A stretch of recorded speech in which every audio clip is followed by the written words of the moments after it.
Hi everyone, I'm Az. Welcome back to my channel. I wanted to make a follow-up video from my last video, which was how I became a Michael Jackson fan and a little bit about the bad era. There's a few things I sort of left out in that video, and I need to tie up a few loose ends. I left a few things out there for one reason or another. I was in a little bit of a rush that day to get to work. But one of those things that I left out was the Librarian Girl single, which was released in '89. I think it was July '89, which was like a full 2 years after the first single. I Just Can't Stop Loving You was released. So this was a nice release. The short film, or the music video, I guess, featured a lot of famous faces from back then, from film and music. But I really like the cover to this single. Actually, it's maybe arguably, actually, this is probably my favorite of the 12-inch singles in terms of the cover. This is an image, obviously, from the video shoot for Come Together. And I think it would have been quite nice if this was a double A side, actually, and if this had included Come Together as a double A side, and that would have sort of tied it in with Moonwalker nicely. So, yeah, so the B side here is Get on the Floor and Girlfriend. um, don't know if you can see that. And I think what Michael, especially back then, well, pretty much through his most of his career, really, the B sides tended to be tracks from previous albums and even singles from previous albums. He wasn't big on doing new material as B sides. So it was a case, I guess, of less is more, and it's sort of quality control as well. So that was that. Another thing I wanted to talk about was the bad CD. So in 1989, I would have seen the Moonwalker film in the cinema, and then I borrowed the CD from a neighbor to get to listen to Leave Me Alone, and that was amazing, really, getting to hear that on CD, because I wouldn't have had a CD player long at that, long up to the, maybe I would have had a CD player a few months, and then I was able to borrow this and hear Leave Me Alone. And eventually, obviously, of course, I mean, I got to buy my own copy on CD. So that was quite nice.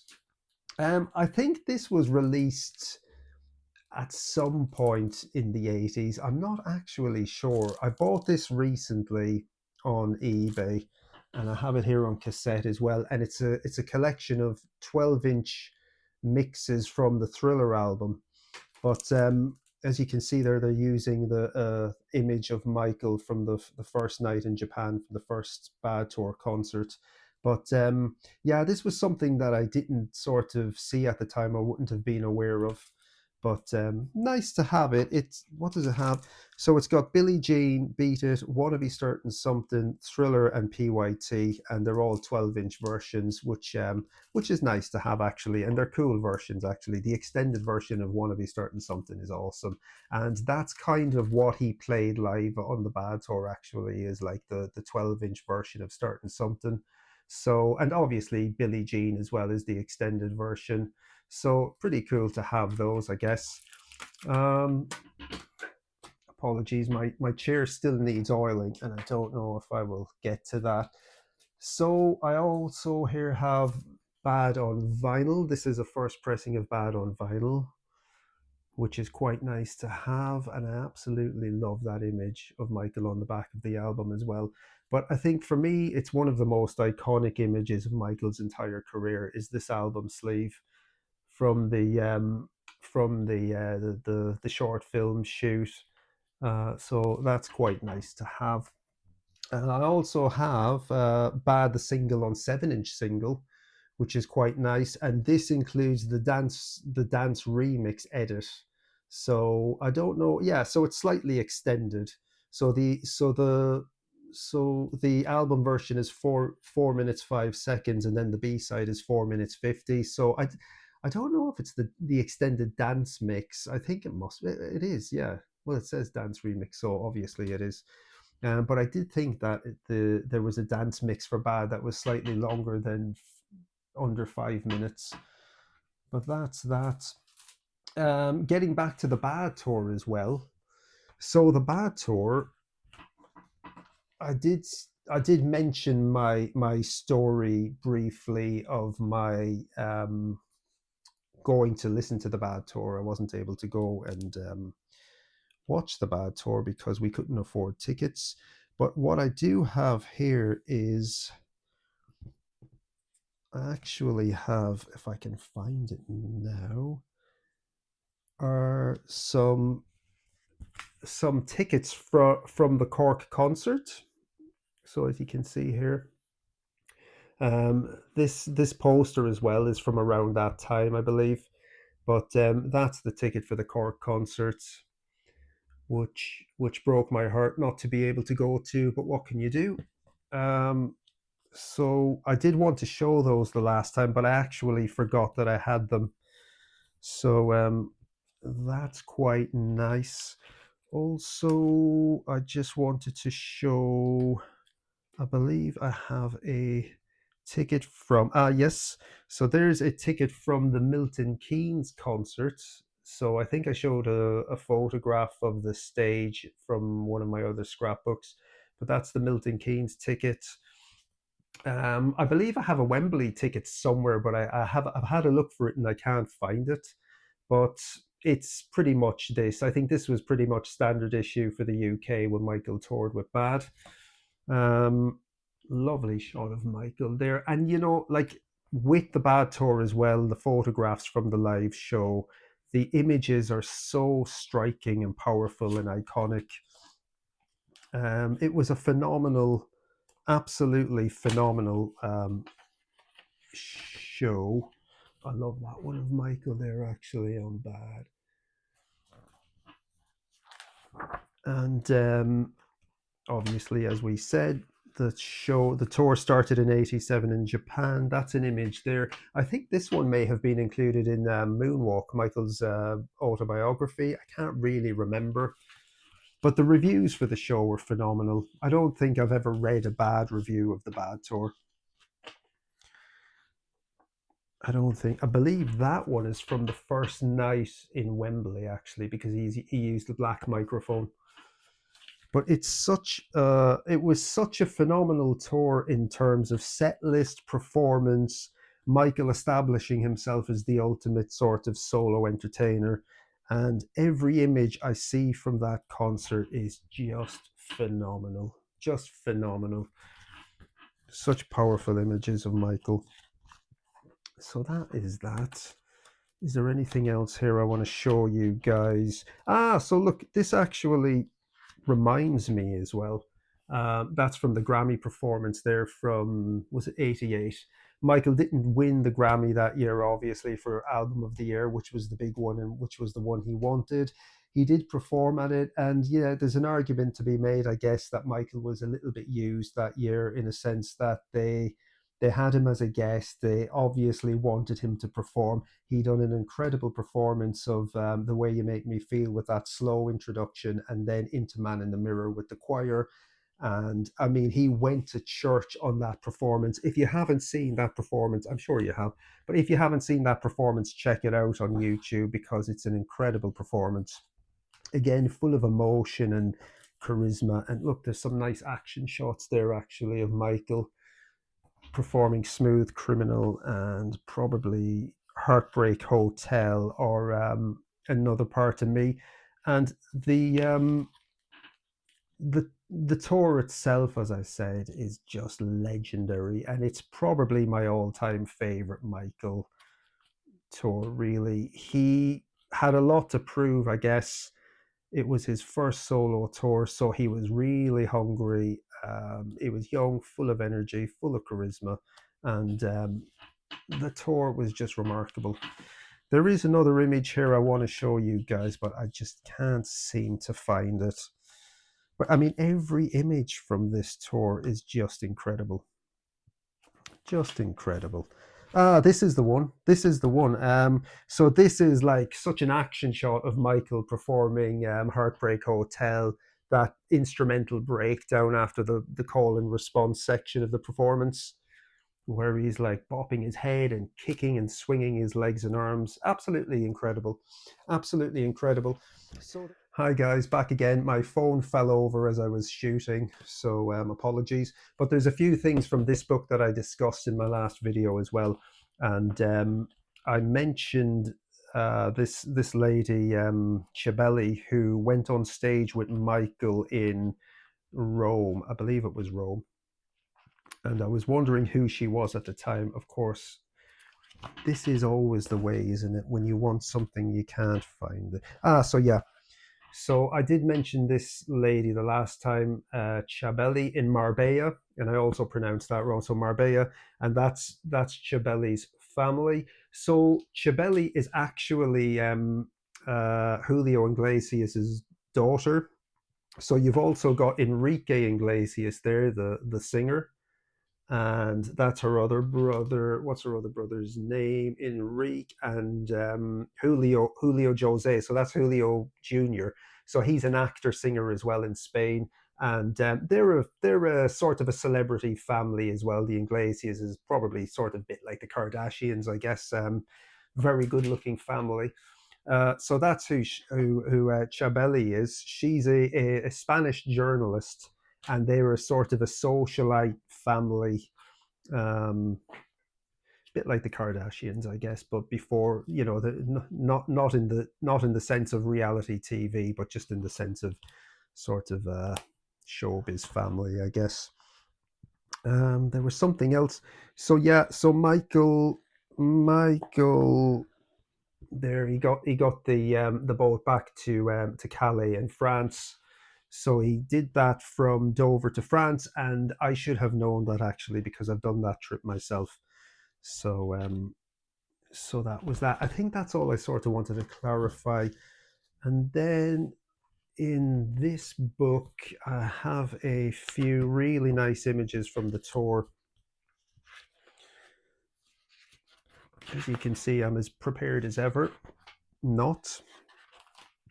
So this is a poster from the Barcelona show, which is really really nice. And there's an amateur shot version of the Barcelona show on YouTube, which is one of my favorite concerts actually from that tour. I mean, every concert is good from the Bad tour, and then that's one of the front headlines in one of the prints from Barcelona media. And I can't speak Spanish, so but it's good, I would imagine. And again, we just have some really strong images of Michael performing The Way You Make Me Feel, Billie Jean, Beat It, and just the images from the tour are quite stunning, as they are, I guess, from all of Michael's live shows. This one was Michael in Japan, and that's oh, it's falling apart on me. But that's a different version of the jacket that Michael wears on stage. Actually, this one is leather, and the one that he wore on stage was, I don't know what material it was, but it wasn't leather, even though it was described as leather. So, and of course, we have this one when from the first live indoor. I think was it from the New York concert when is it Tatiana? Is it Tatiana? When Tatiana kissed MJ live on stage during the performance of The Way You Make Me Feel, and then of course she got sacked from the tour, which was unfortunate because the plan was to have her come on tour with Michael and be the girl and sort of recreate the music video on stage. There's just another sort of series of images there, including one from the Pepsi TV adverts. There's not much inside, but so yeah, that was quite interesting with Tatiana because I think that would have kind of been quite cool to have her on the tour. But of course, she broke the cardinal rule of actually physically kissing Michael Jackson, and I think it was Frank DeLeo, Michael's manager, who sacked her and was not happy with her. I suppose they wanted to portray Michael as available for the females, for the ladies in the audience, and that sort of, I don't know if it broke the illusion. I think it would have been quite cool to have Michael maybe kiss her every night on stage. Quite a raunchy moment on stage, perhaps.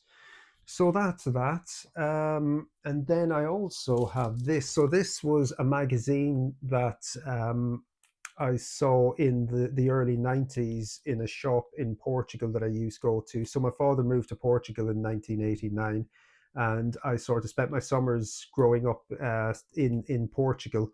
So this was just a magazine from that time that's full of cool Michael images. There's another one here,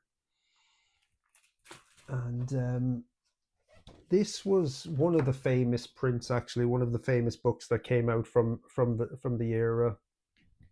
And obviously, this for the most part covers the '87 um, Japan leg of the tour. There's Michael. I'll be there, sort of interacting with the crowd. I mean, that's from an '88 show, but there's some lovely images from the '87 tour. I love Michael in red. Actually, I think red really just looks striking on him, especially during that era. I just think it really suited him. But having said that, I do think ultimately going with a silver version of the shirt, and then sort of perfecting that shirt for the '88 tour is just superb. So so yeah. So we have some shots of Michael there performing another part of me mid neck move. This is an early iteration of the silver top for the '88 tour. This would be embellished with a zip here down the middle. So, and then there's various different buckles on it. Actually, looking at this book, it's more '88 than it is '87. Somehow I was under the impression it was more '87. So a lot of these shots, actually, probably most of them, are from one of the '88 American Indoor Arena shows, and you can tell that because it's the early iteration of the '88 shirt. And then when Michael would come to Europe, there would be the zip added. There's Michael doing starting something, which was such a powerful opener on that tour, actually, and it's probably my favorite version. So there we go. So here's one. So here's one of the tops for the '88 show with the zip, and then what? So then later on for the European shows, the inner part of the zip with the buttons here, this would be black material. So Michael Bush and his partner at the time, I guess, were continuously working on Michael's wardrobe for the tour and perfecting it and just getting it as striking as they possibly could. One of the things I love about the '88 tour, and it's the same staging in the '89 performances, is the lighting is just really beautiful, and it really makes Michael pop. So you've got this sort of almost Venetian blinds, and then you've got pot spots shining down, reflecting the ray of light down across the Venetian blinds. And it's making Michael really pop with that silver shirt. And then you have you have the different light colors then sort of bouncing off of Michael's silver shirt, reflecting off it, and it's just really lovely to watch that tour. So then it's just sort of ending with the back at some of the early Japan performances. So that's pretty much it, I think. That's pretty much. Is there anything else I needed to cover here? I mean, the other tracks from the Bad album. So Bad, absolutely loved. Incredible short film, probably in my top 3 short films. The Way You Make Me Feel, the music video, absolutely love it. It was played morning, noon, and night, and even I think at some point just was getting a little bit sort of tired because it was just constant. Speed Demon. Speed Demon is a great track. So a lot of people sort of single out Speed Demon and Just Good Friends with Stevie Wonder from this album as the two weaker tracks from the album, and that's probably accurate. I love those tracks. I love those tracks, and I think having two album tracks in an album that's pretty much full of singles is quite nice, and it gives the album its own sort of individual unique feel. So I really like Just Good Friends and Speed Demon, especially when the key change on the chorus towards the end really lifts the song. Michael, of course, was famous for key changes, and I think he done them better than anyone else. You don't get key changes as much in this day and age. Pop music is quite different, I guess. um, Man in the Mirror. I spoke about that performance. The performance on Moonwalker wasn't just from Aintree. It was actually, I think, from Madison Square Garden as well, which is really cool. So you've got two performances sort of mixed in. I Just Can't Stop Loving You, of course, that was the first single. Dirty Diana. Smooth Criminal, short film for me, is number one. I love the song, by the way, and I didn't really sort of clarify that on my last video. I do love the song Smooth Criminal. Initially, it just wasn't one of my favorites, but when I saw the short film, it just brought it to a whole new level. And that's what Michael did with his singles. He made the visuals synonymous with the audio. So when you heard the song, you saw the visuals in your head. You saw the short film in your head, the music video. Um, so I like them all. I like them all. For me, this is a perfect album, and that's the cassette. And then as well, "Leave Me Alone," which is a stunning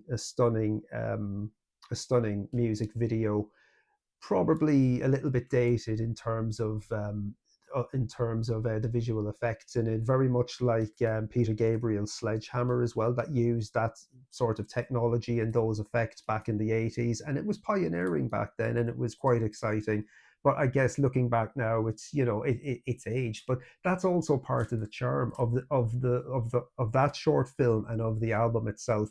A lot of people who were critical of the album, they say it sounds too dated and it sounds typically 80s. Whilst for me, that's part of the appeal of the album. It's got that beautiful 80s sound that I absolutely love.